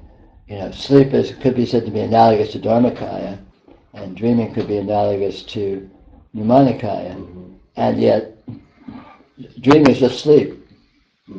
Sleep happens to happening to look like that, and when you're in deep sleep, it happens to look like that, but it's not actually a different condition. Likewise, Dharmakaya is the only thing that's here. Sambhogakaya is the only thing that's here, which can be seen as radiance. In terms of my terminology, presence is Dharmakaya, radiance is Sambhogakaya. And Nirmanakaya is radiant presence. But again, all this deconstruction is more theoretical and is not particularly useful. You have to understand that the Dzogchen texts are written in a context of presenting a philosophy, a philosophical framework for a yoga. So the philosophy gives the yogis something to explain to other people what they're doing, but the yogis aren't actually doing the philosophy, they're doing yoga, they're doing Dzogchen. So you know, a lot of Longchenpa's writings are not are more of a philosophical basis for the yoga. They aren't the yoga itself, so they aren't particularly important for a yogi. If you want to be a philosopher, they're great. You can write a commentary. And yet, like I think you said at one point, and I've experienced at times, his writing just takes you right there. Sure. I mean, you have an experience right because he's a yogi. He's writing philosophy, but he's a yogi, so the profundity of his view pervades what he writes. Mm-hmm. Mm-hmm. He knows what he writes. Yeah. Mm-hmm. I mean, this is true. I mean, this is the wonderful thing about you know, the expression of any being is that it embodies the character of the being. Like you listen to Jimi Hendrix music and it embodies Jimi Hendrix. It's not the notes, it's him that is embodied in his output. And likewise, so this is you know, this is why reading the writings or the sayings of realized beings is powerful, because not because the words are particularly powerful, because they have brilliant things to say necessarily, but because it embodies their realization. They tend to be written for a different context that we read them in. So certainly. And that makes them a little obscure. Well, yeah, they're very obscure and they're exotic and so on and so forth. I mean, this guy was writing in what in Europe was the Middle Ages. You know, he was writing in the 1400s in a mountain feudal kingdom in Tibet, and he basically lived in a cave. So I mean, you got context is a little disjointed from modern society.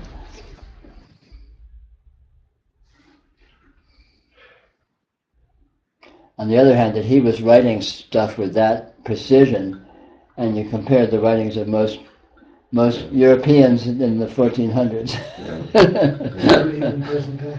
or even present day for that matter.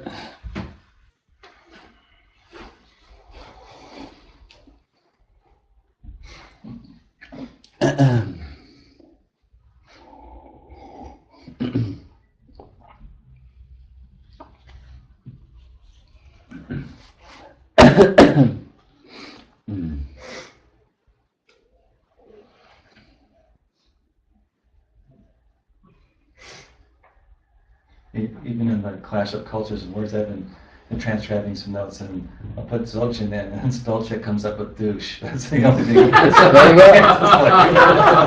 Every time. Gotta add it to the dictionary. It's weird, but. Gotta add it to the dictionary. So I put ignore on that one. The fundamental principles of douche.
Back to that discussion of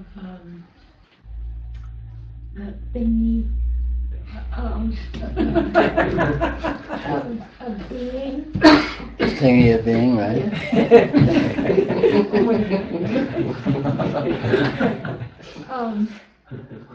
And I was going to remember the phrase that you use, and of course it's gone. but when Lily was talking about that, this thing, this being that you said to not necessarily put attention on, instead look at other. Right. But then, of course, you had this caveat, which was, but then, of course, in Revelation, it turns out that this is what you're actually dealing with. So that actually that sense or energy that is so there and so always present, evidently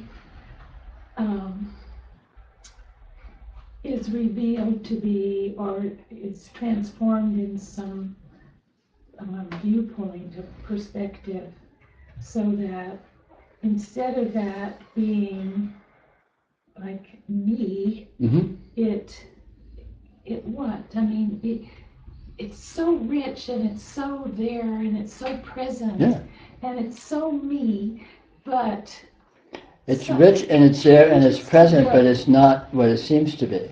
Right, but so what is it? How does that get transformed, or how does that? Because you discover that what it is like the light of the sun. It's not about you, it's about the sun.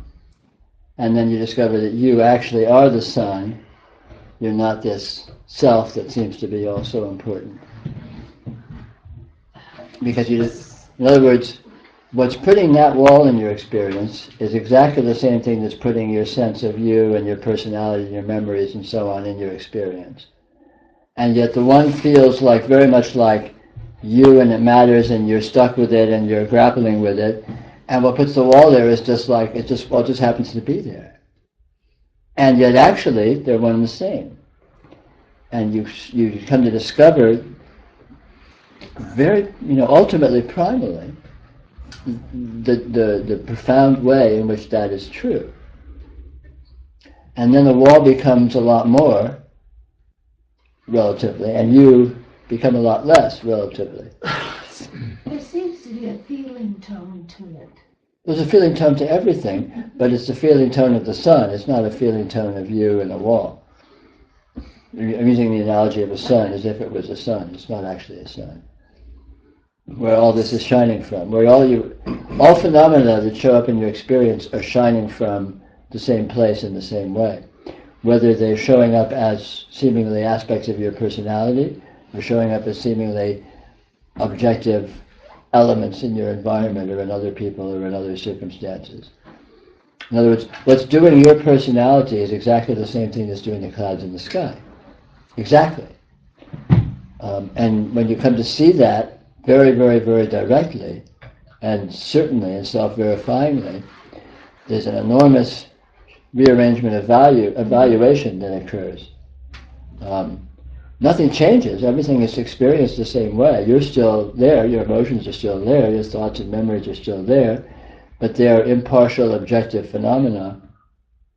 And the clouds, correspondingly, are personal and intimate in the same way. In the sense that there was a big difference, then they're collapsed into the same category of phenomena, you might say. So, what's the feeling tone of the clouds and the wall and the rug? Well, you can't say. Is it the same? Yeah, as it's radiant presence. That same feeling tone of being of a self, of the personal self? Sure, it's exactly the same. Everything that's present is the same presence. So it's like we closed it down we encapsulated it into kind of a finiteness. Well, it's an imaginary frame of reference. This is me, and yet somehow seeing the wall is not. And that's not true. It's just not true. This is energy presence. That is energy presence. And it's the same energy and it's the same presence. And you cannot find the most minuscule aspect of difference between them. And you see that absolutely conclusively. How come I can? Huh? How come I can? I seem can what? to experience a distinct difference You're an artist. But you between the also wall and what I consider myself. I Well- mean, I know that. Well, the wall's different. problem The is wall's that- different from the light, and the light's different from the cup, and the cup's different from the recorder, and the recorder's different from my hand, and my hand's different from my hair. But they're all the same presence.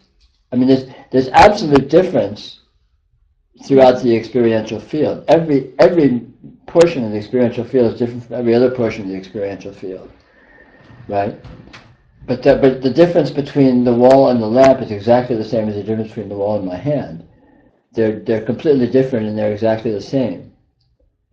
They're the same presence, they're the same energy appearing in the same, call it, consciousness field. And there's no fundamental difference whatsoever. We've had this conversation before. You think? What did I say last time? Stan would know what I said last time. What did I say? Just go back through your notes. Whatever I said last time, that's it. Let's move on. I missed that part, sorry. I didn't think it was important, so I didn't write it down. So what was It that? always comes back down to feeling. Yeah, it is Seems feeling. like feeling seems to have a nuance to it that is so much more rich and But and when you say, what exactly do you mean by feeling? Or better yet, show me something that is not feeling, so that I can know what you mean by feeling. Well, let's take the rug. Okay, let's take the rug.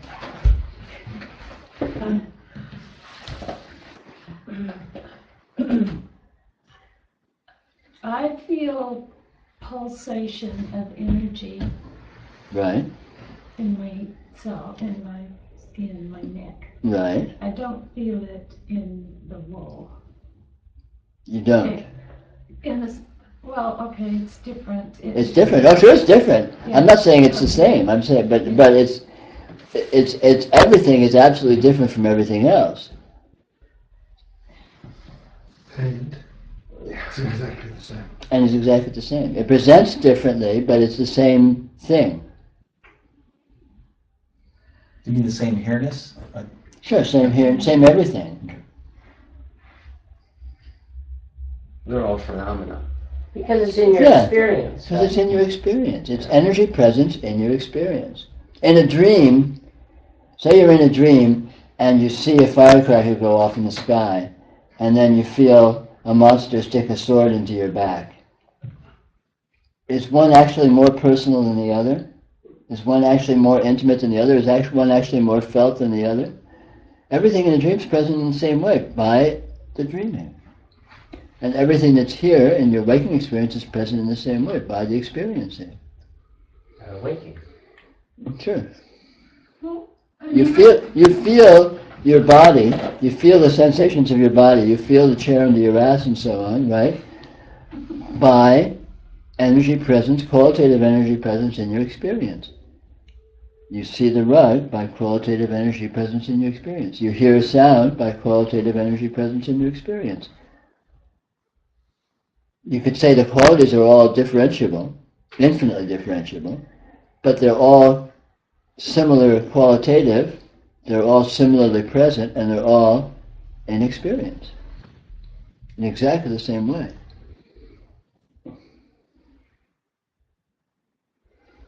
So to have a different sense, you have to actually create that artificially. Yeah. And separate it from. Well, there's a basis for it because, again, experience is infinitely differentiated, right? It's infinitely differentiated. Every portion of every aspect of any experiential field is absolutely different in terms of qualitative of what's being presented from any other portion of that field and of any other field, right? So exactly what you're seeing in exactly that spot at exactly that time is different than any spot you're seeing anywhere else in your in your field of vision, different than anything you're feeling in your field of touch, different than anything you're thinking in your field of thought, different than anything that shows up in your field of subtle energies or what have you. So it's infinitely differentiable, which is the basis for then classifying these differences in terms of sets. So you classify it in terms of sets of the five senses, you classify it in terms of the sets of self and other, all these sets of ways of classifying certain arbitrary groupings of these fields of absolute difference within experience. There's a basis for doing that because there is actual absolute differentiation, right? But it's all one thing. It's all intrinsically one thing. It's differentiation. It's one thing whose nature is to present as absolute differentiation.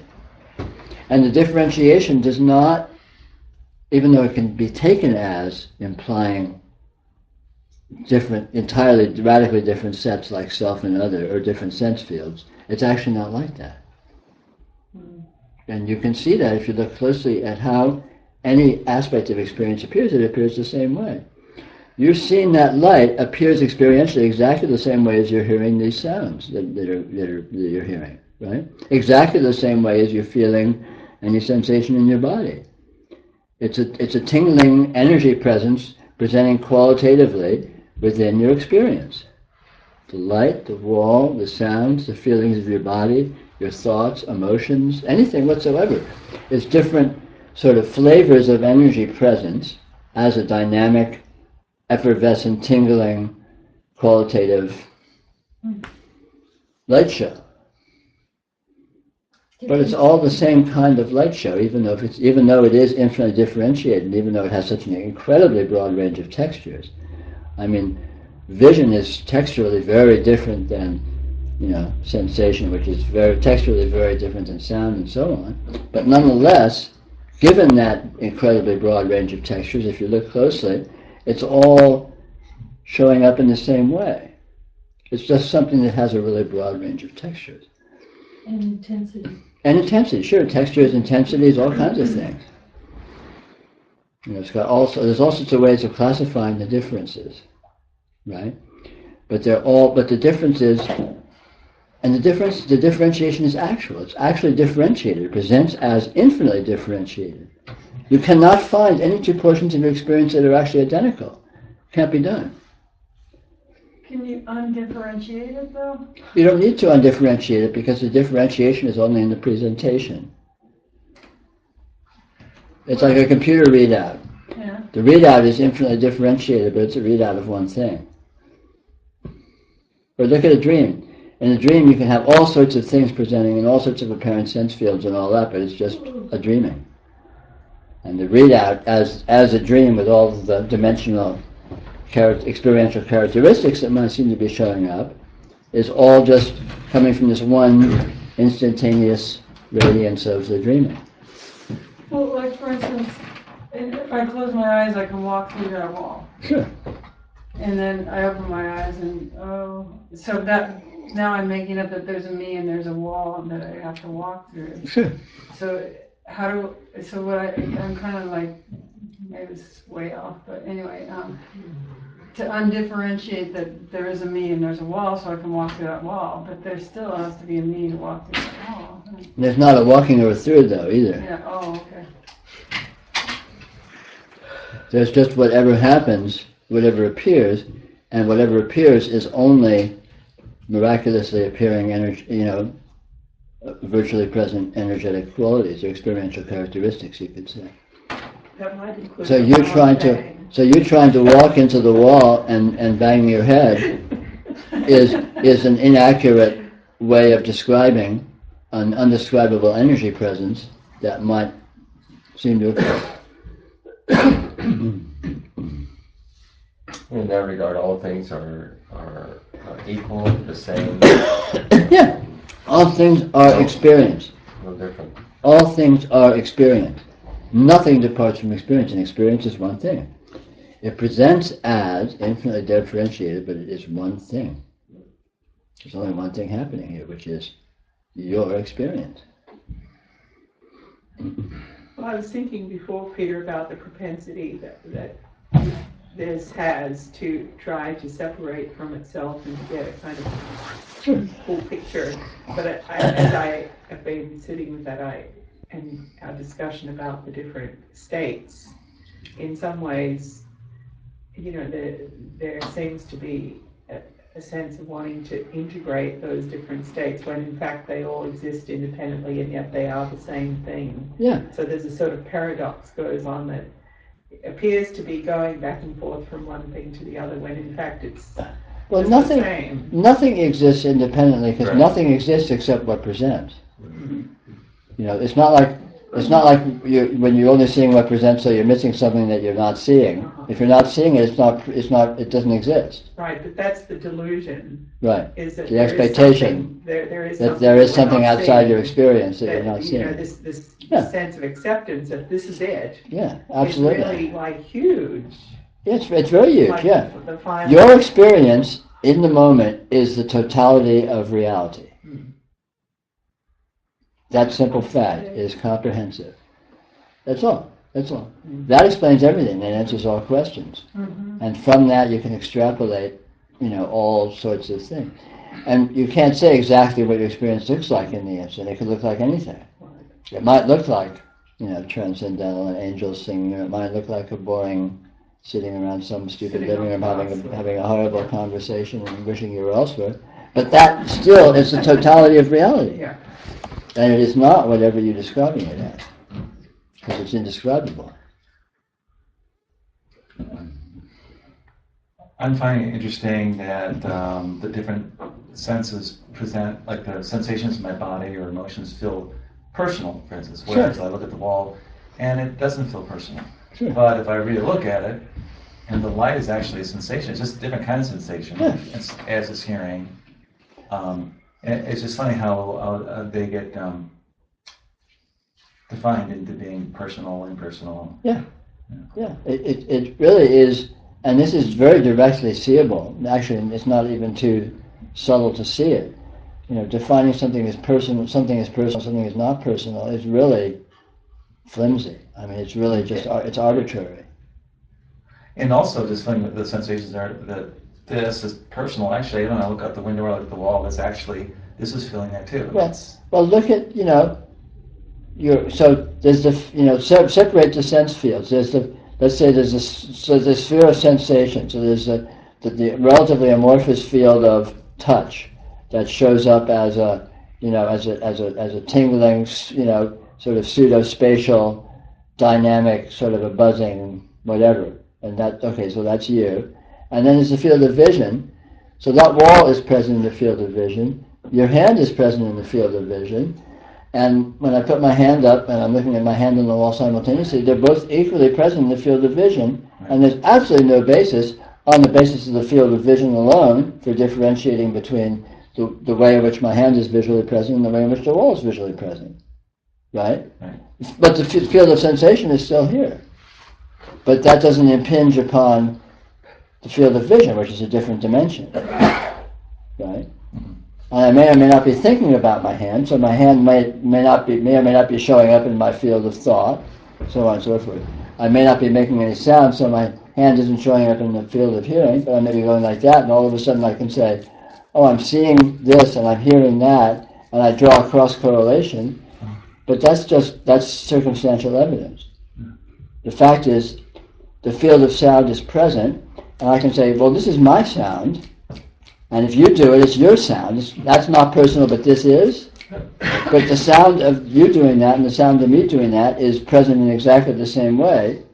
So classifying one is personal and the other is impersonal is an absurdity. Unless I just want to classify my sense of touch as personal. If it's not my sense of touch, it's not personal. Right. In that case, anything I can't feel isn't personal. So the shape of my face isn't personal. I can't actually feel with my sensoria my emotions unless I'm having a somatic reaction, right? So they're not personal. I mean, it just doesn't hold up. You come to see that these qualifications are really very superficial. Now, granted, they can seem very actual, but that just is a testament to the power of suggestion, essentially, to the power of the believability in the way we hold things. Right. You know, we can believe frames of reference so profoundly that they're just a no-brainer, that they're just objectively true. Right. And that's just a power, you know, again, it's a testament to the power of suggestion. It's basically hypnosis. But also, if I pay attention to like this, I mean, I see things, but it's actually light. It's actually light hitting the eyes. Yeah. So I mean, this it actually is happening right here. Sure. As a sensation. And it's not even happening here because the eyes, you only know there's eyes because you see them. So all you can say is it's here. Right. You know, the field of vision is where it is, and you can't answer the question, well, exactly where is your field of vision? Well, here it is. You know, right here. Here it is. Okay, it's just sort of fuzzy-edged oval that's sitting right here. Okay, great. Where is that? Where is this here? Well, here. How many inches, feet, miles, parsecs from what is it? Well, I don't know. I can't answer that question. It's just here. You know, but we don't look at it that closely. It's no, it's photons hitting my eye, hitting my optic nerves. You know, hitting my whatever they call it. You know, that's all theory. It's all theoretical. Experientially, the field of vision is just this floating, fuzzy-edged ovoid that is always present. Right? It's still a floating, fuzzy-edged ovoid. It's just full of little sparkles instead of full of, rooms or whatever else it is. You know, in terms of how you're defining the patterns that you're seeing. So I get all of that for objects. The part that occasionally I get and other times I don't get is this part about where I think I'm doing things. Right. So I... Give me an example of you doing something. Reading. Okay, reading and taking, understanding what words. Now give me an example of you not doing something. Unconsciousness. Okay, so you're not doing. So when you're sleeping, you're not doing it. When you're reading, you are doing it. So when you're sleeping, what's putting it there? Why is the phenomena that you're calling sleeping appearing? Where's it coming from? I think what I'm trying to say is that when it seems like I'm doing something, I recognize that there's this reification. I think I'm making up objects, but there's also something in addition to that has to do with intentions. Right. And so when you say intentions, what do you mean by that? What are intentions? Well, just pick any intention and tell me what it is. Tell me what it is and how it's happening. Say you're reading something and there's an intention to read it. Okay. Say you're reading something for your work that's work related, and your intention to read it is because you have to read it because you want to do your job well, because so you get paid or whatever. Sure. Okay. So where does all that come from? Why do you want to read it? Why do you want to do your job well? Where does that motivation come from? Did you decide one day you get up in the morning and say, I think I'll be a person today who's motivated to do his job well? Or did it just sort of show up? No, it just sort of shows up. Yeah, so just like the sleeping state just sort of shows up. So in actuality, you're doing it just as much as you're doing sleeping state. Where's that wall that you're seeing across the room come from? It just happens to be there. It just happens to show up, right? How's that any different from something you're calling a motivation? That just, at one point it wasn't in your experience. At one point you weren't motivated to read what you were going to read. Last year or yesterday or 20 years ago, there was nowhere at all was there an inkling that, God, I really want to sit down and read this thing. Mm-hmm. But now all of a sudden there is, because you're sitting here reading it, right? Supposing that that's what's happening, right? So what was the transition? How did it move from, what exactly happened when you moved from no motivation to a motivation that you seem to be acting on? It's just a mysterious apparition, isn't it? It's the offer of money. Yeah, but not just a mysterious apparition. Where did the offer of money come from? Arguably the most mysterious apparition. I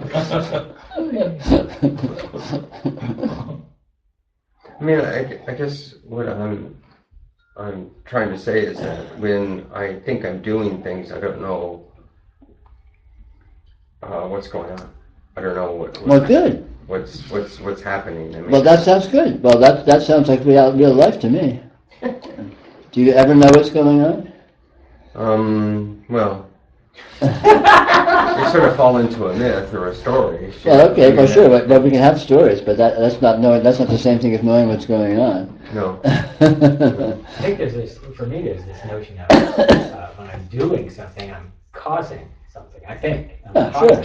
Yeah, but that's the fantasy that you put the motivation there, and if you put the motivation there, there must have been a time when you didn't have the motivation, when you sat down and you thought, gosh, I think I should have a motivation to blank.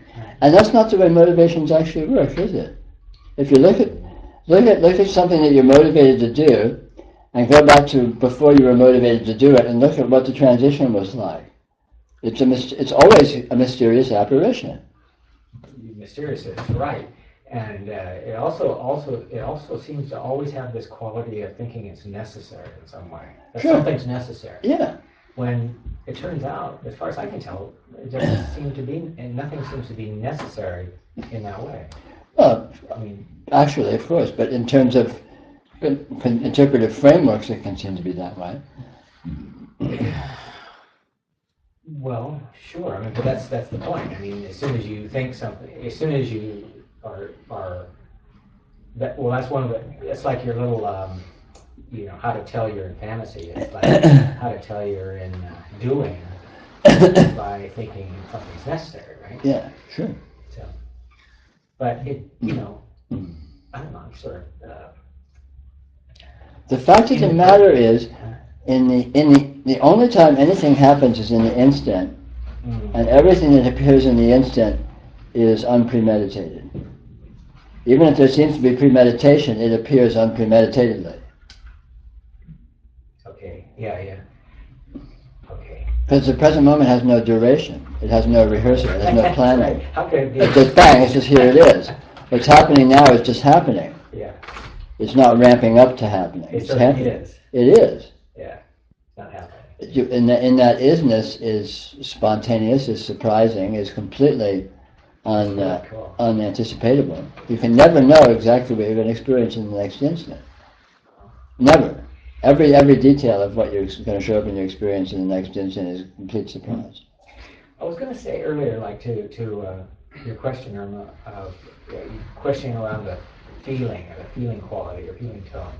And it seems to me, I mean, this is, again, just metaphor and stuff, but that the sense of infinity has a certain quality or a certain feeling quality to it, or a certain tangible, it's almost like a sense in itself or something. But it more and more, that seems to be what's here, That is what's here. So I mean, it's like, so any experience as it's just here, as reference points are dropped away or something, it just has it's like, we talk about infinitely differentiated, but it's also infinitely particular. Mm-hmm. Everything is infinitely particular in and of itself, as itself, so to speak. Sure, absolutely. And so it has this feeling of itself. I don't know how to put it. It's like infinite in itself. I mean, that has a quality, to me, a feeling of tangibility. Yeah. Is The way I would say it is that the actuality of infinity is infinitely nuanced, but it doesn't actually collapse down to anything. But it has all kinds of suggestions. But in interpretation and fantasizing, it can seem to be collapsed down without actually being collapsed down. Mm-hmm. But the feeling of richness, the feeling of content, comes not from the collapsing, but from its sort of suggestiveness, its implication. I think it's analogous to in deep sleep when the dream is emerging. The dream isn't anything in particular. It's just a sort of a field of amorphous implication, and then the imagination sort of seizes on aspects of these implications and collapses them down into an event. Yeah, that's it. That's great. I see that in going to sleep. Yeah. You know, there's something and there's nothing and then there's something, but it hasn't collapsed into anything, and then you see a point of something you recognize there and a point that you recognize there, Yeah. and then it clicks into a dream, and then I lose track of it. Sure. Get involved in it. Yeah, that's what I'm talking about. And there's no gaining or losing degree of content when that happens. It's just sort of gaining or losing degree of definability in terms of presentation.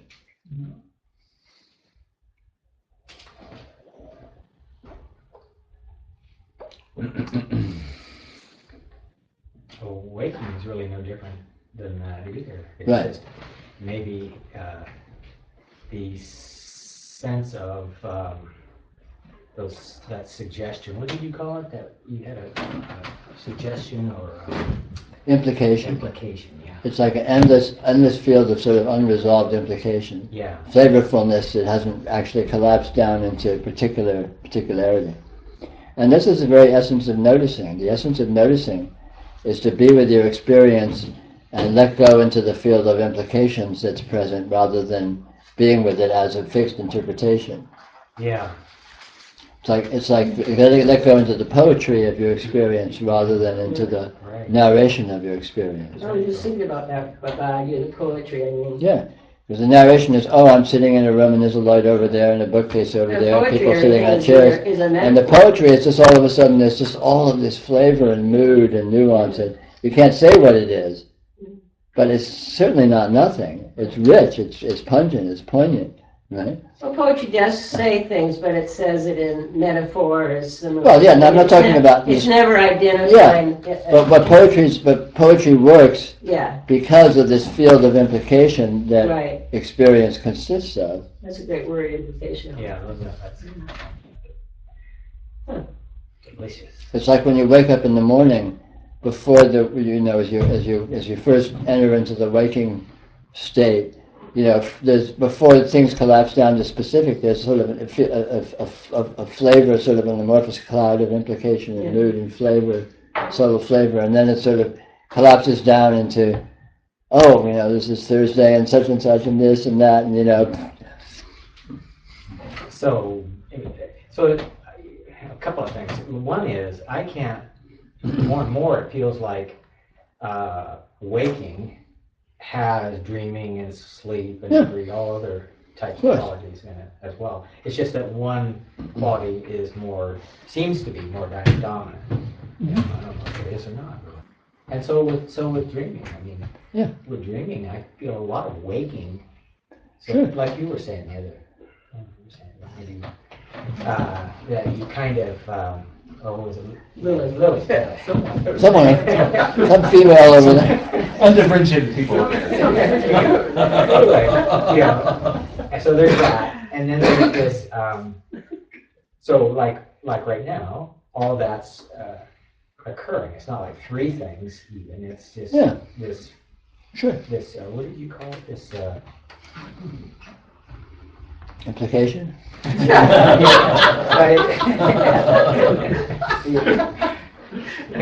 like how you're with it in a sense. It's like there's different ways of positioning yourself in it, and you don't need to position yourself very, very fixedly or concretely within it. You can sort of multitask or be free floating. You can sort of be within it simultaneously in many different ways. And learning to loosen up in how you're with it is what realization looks like. This is what I was trying to say in the sense of like in seeing or looking, you're actually involved in intelligence in a way. Yeah, of course. But it's like what you just said. It's the way you're involved in it is that it has this much lighter, much more open quality that you don't have to be anything, Yeah, you have mobility, you have options. You're not locked into one way of being, one position within it, or one mode of being with it. You're sort of flexible, and you have a lot of different options, and you can sort of... Anyway, it's quitting time, so we may as well quit. Good night, online people. You can find the off button.